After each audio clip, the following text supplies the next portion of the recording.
Whenever I think of the word Oliphant, I always think of Tolkien because he wrote about the Oliphants of Mordor, and they were like these elephant-like creatures. So even before I think of Tim Oliphant, who I love as an actor, I always go to these mythical creatures in Tolkien. So anyway, go on. Okay, thanks for that. So they did.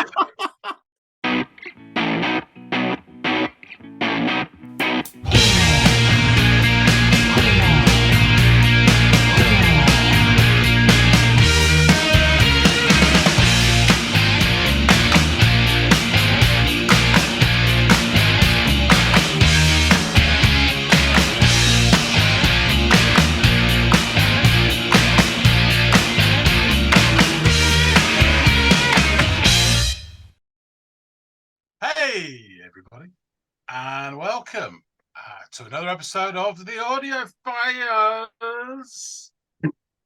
It's Friday, and so that means we have a viewer's request. This one was requested by one of our viewers called Rob. Can't remember the handle, but he's called Rob. I know he's called Rob because I've known him since I was 11.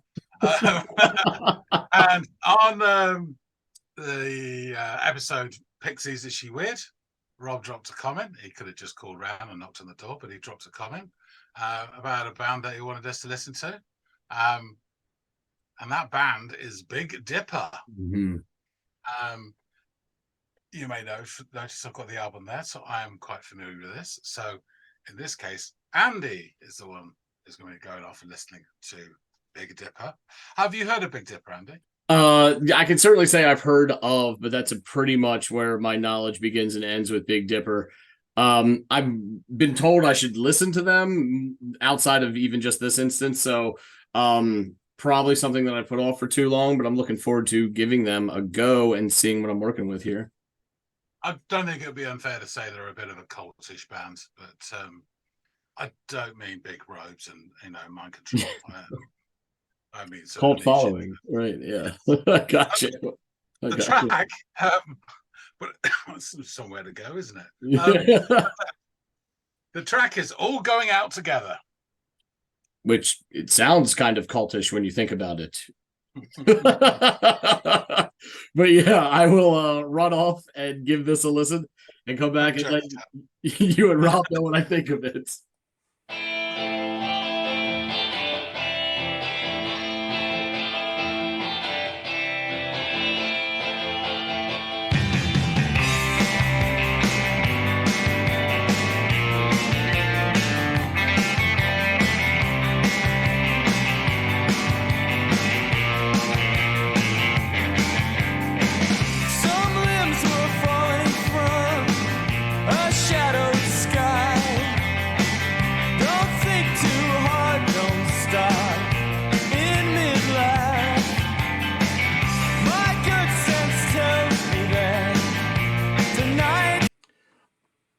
The tone of these guitars is so clean, and there's a little tinniness to it, but it's like really bright sounding. And I like that a lot. It was instantly the first thing that caught my attention. Yeah, I really, really like this. This sounds like good cut and dry, like in my pocket rock and roll, and I'm surprised I've never, outside of the name, never really heard any of their stuff. All right, let's see where we go. We're only 41 into this. It's the big night. I'll check the lever on mine. Smoke breath. All going out together. All going out together. All going out together. All going out together. So birds and bees were falling from their peacefulness. The organ swells and I begin to pray.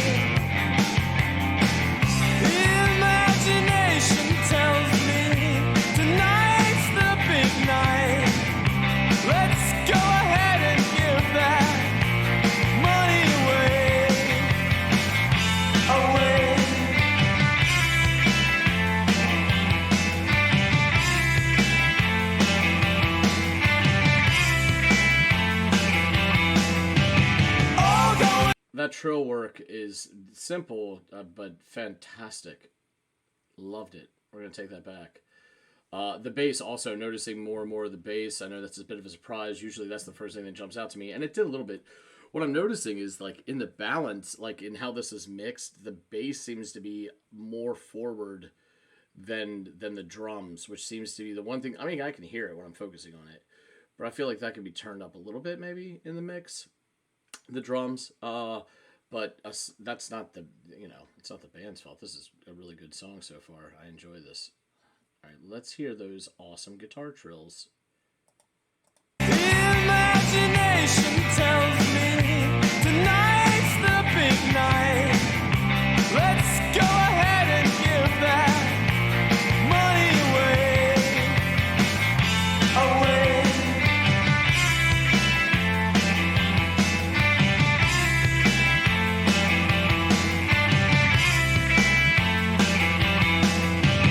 All going out together. All going out together. All going out together. All going out together.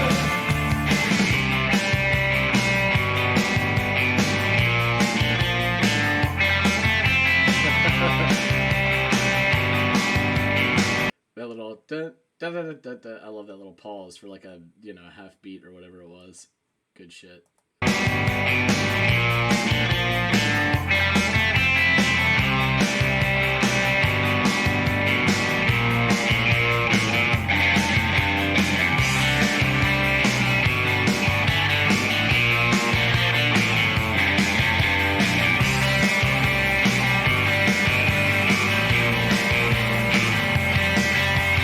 All going out together.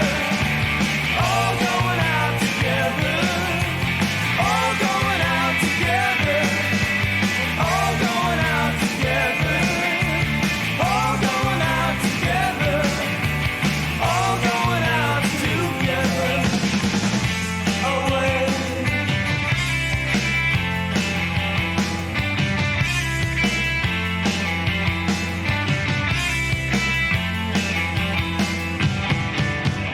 Oh, I love that. That was great. Yeah, bright, bouncy, very accessible. This would be like a people pleaser song. There are, but sometimes that stuff can be misconstrued as like overly simple or not very complex. But you could tell that the musicians have command of what they're doing. I mean, the hammer and trill work on the guitar was lovely. The mix has nothing to do with how good the drums were. The drums were very good. The bass was wonderful.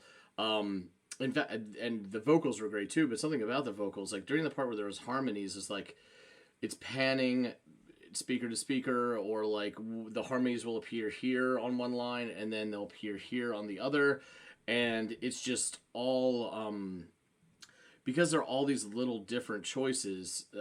It keeps the listener from becoming complacent, even though the song is only 3 minutes and pretty straightforward. There are these decisions and choices made not only in the songwriting but in the mastery of the track and the production of it, that also add these little changes to the nuance that makes it not stale. And I really appreciated that. It's clever stuff to do that for what is otherwise a pretty cut and dry song on the macro level, but on the micro level they get down in there and they kind of tinker around a little bit to give it some spice. And I really liked it. It was a good song. I'd like to hear more of these guys and get a clearer picture if this track is indicative of who they are as a whole, or if you need to wade further into the waters to get a better idea of their identity as a band. Perhaps John can help with that, and perhaps you guys can as well down in the comments field after we give this thing a go. But I better get back to him. Hey, so you've returned. I have. I am back to the plough, as we call it over in this country, or as you would call it, the Big Dipper. So, what are your thoughts? Oh, I wish we called it the plow. I liked this. I liked it a lot. It was like, what are we working on? 3-minute song here. There wasn't a lot of like crazy heavy lifting or shoegazy motifs of just soundscapes to get lost in or anything like that. But the one thing that you can like slag a lot of songs that are like I'd say 240 to 330 in length, right? Those kind of songs, you can be like, man, this is going to get stale quick because it's just going to be a popular number that just gives you what it is and is out. But they managed to do tweak little things or add little things every other line or, every 2 or 3 lines to add in some diversity to combat the staleness of the sound. And I liked that. I thought that was an interesting choice and kind of caught me off guard having seen the timestamp when I hit play. But it's like the brightness of the guitar is the first thing that stood out to me, and that's the first instrument that came in, so of course. But it wasn't just the guitar it was the bright nature of its sound. But it also, while sounding bright, sounded slightly distant, as that rhythm guitar that starts the tune, and it's really, from this point on, the guitars will be the thing that kind of stand out to me the most in this song. It's almost bordered on tinniness at times, like the sound quality of it, but it remained mostly clean and like nearly as bright as the sun. And there was this like clangy bright guitar that works its rhythmic magic for about 10 seconds.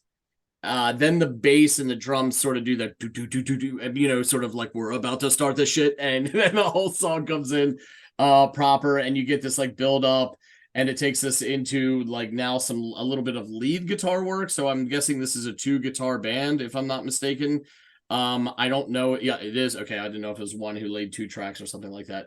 But it was like this lovely little melody on the newly introduced lead guitar, and just some like very, dare I say, poppy kind of rhythm section to it all. That's kind of like behind it. And it's not long before the vocals are introduced. And to be completely honest with you, the voice didn't wow me in any way, shape, or form, but it's perfectly serviceable. It wasn't like, or anything. It was just like, oh, okay, here we go. And I'm starting to realize how accessible this chord progression is, like how universally pleasing it must be. And I'm trying to like take my own idiosyncrasies and preferences out of it and just think about it as like a whole. Like, yeah, this would be, and I know you said cult following band, but this has a sound of something that the masses would enjoy, this sort of rhythmic upbeat quality to the tune.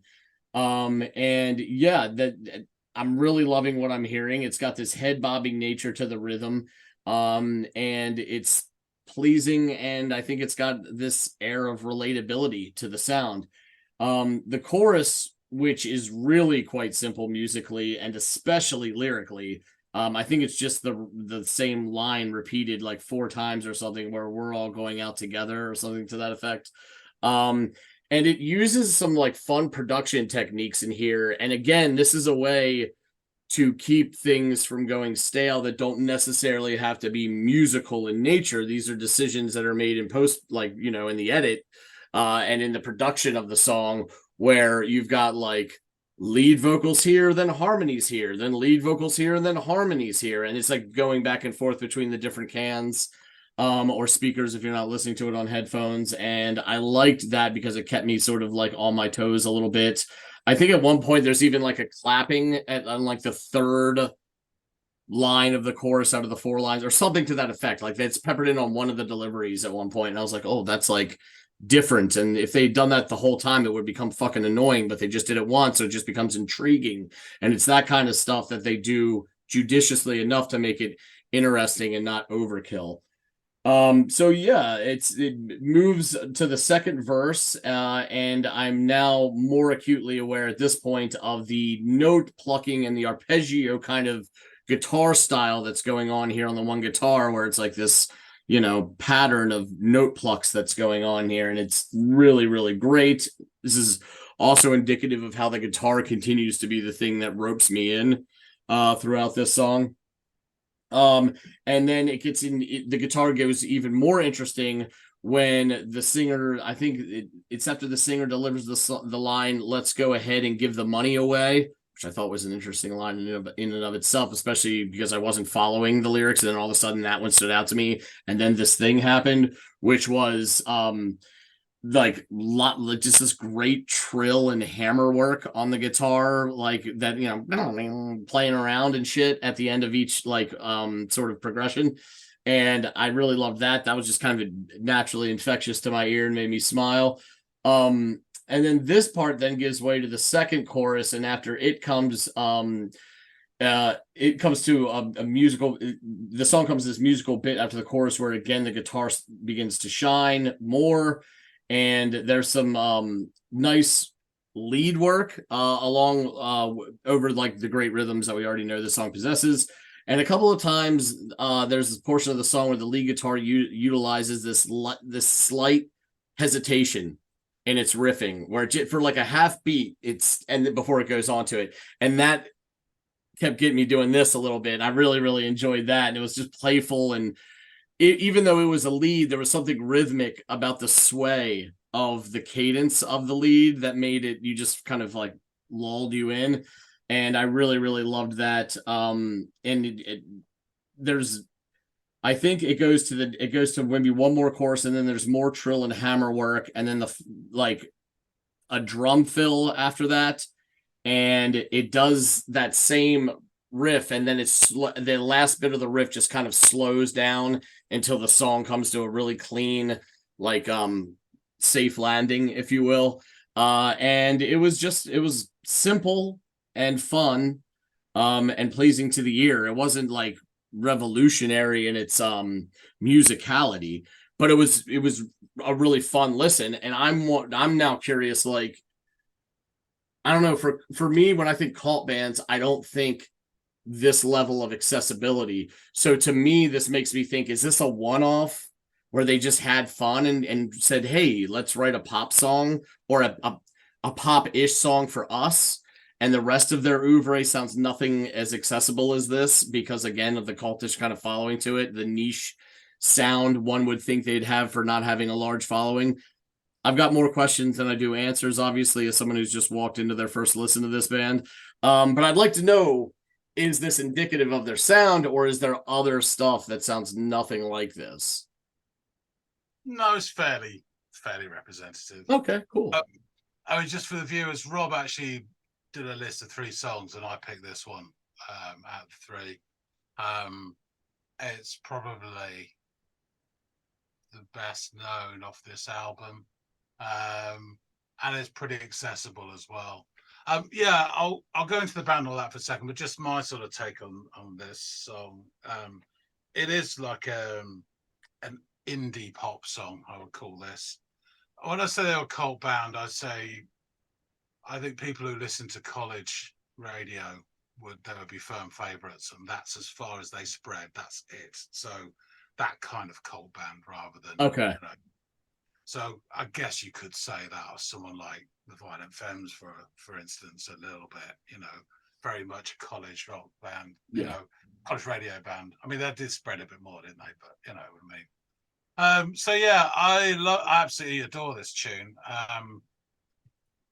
Although, as you say, it's not groundbreaking or amazing, but it's something, I think you hit the nail on the head. It's something just really pleasing about it. Yeah, it's it just is. sing-alongy and and they have their little idiosyncrasies to the band and sort of bits of oddness, but they're not there on the surface. They're there underneath, in various forms. So yeah, I'm going to get into some bits about it. So they're from Boston, Massachusetts. Oh, okay. And they formed in 1985 and described as alt rock and indie rock. And I will say, I think that the guitars on this really date the sound to be in mid-late 80s. It's there. It's almost like a pre-grunge sound. It's that period of time, isn't it? It was sort of late 80s. Mm-hmm. So anyway, personnel: Gary Wallach on guitar and vocals, Steve Mitchener on bass, Bill Goffrier on guitar and vocals, and Jeff Oliphant on drums. And Oliphant is the Dutch word for elephant, Yes. as my wife never fails to point out every time we watch Justified. Whenever I think of the word Oliphant, I always think of Tolkien because he wrote about the Oliphants of Mordor, and they were like these elephant-like creatures. So even before I think of Tim Oliphant, who I love as an actor, I always go to these mythical creatures in Tolkien. So anyway, go on. Okay, thanks for that. So they did 3 studio albums in their first iteration before splitting in 1990. They reformed again in 2008, and they eked out another album in 2012. And they're still kind of going to present day, doing bits here and there. So this is track 6, the opener of side 2 of their debut album, Heavens, 1987. It was described by AllMusic as one of the finest American indie albums of its era. The album's sleeve features Gauthier's painting of a UFO. Yeah, I love that. I love that thumbnail. That's a great album cover. There's not a huge amount on the internet about them, so I've like eked bits here and there. So they're described in the New York Times as musical contortionists. They love to toy with extremes, juxtaposing ferocious guitar noise with celestial vocal harmonies or planting a delicate melody in a jagged rhythm. I would say they brought out, prior to this, they brought out an EP called Boo Boo, which is really good. This first album, really enjoy. Second album, Craps, is decent. And then they signed to a major record label, Epic, and brought their third album, Slam. It just really didn't do the trick. And it seemed like all their charm was kind of polished out in the mix. Didn't do so well. They never were massive, like putting up trees in terms of sales, but Epic dropped them. And so Disillusion, that's when they split. There's a few little bits and pieces here from Glorious Noise website. He says, he, she, they, whatever. So their sound could best be described as power pop with intense guitar interplay.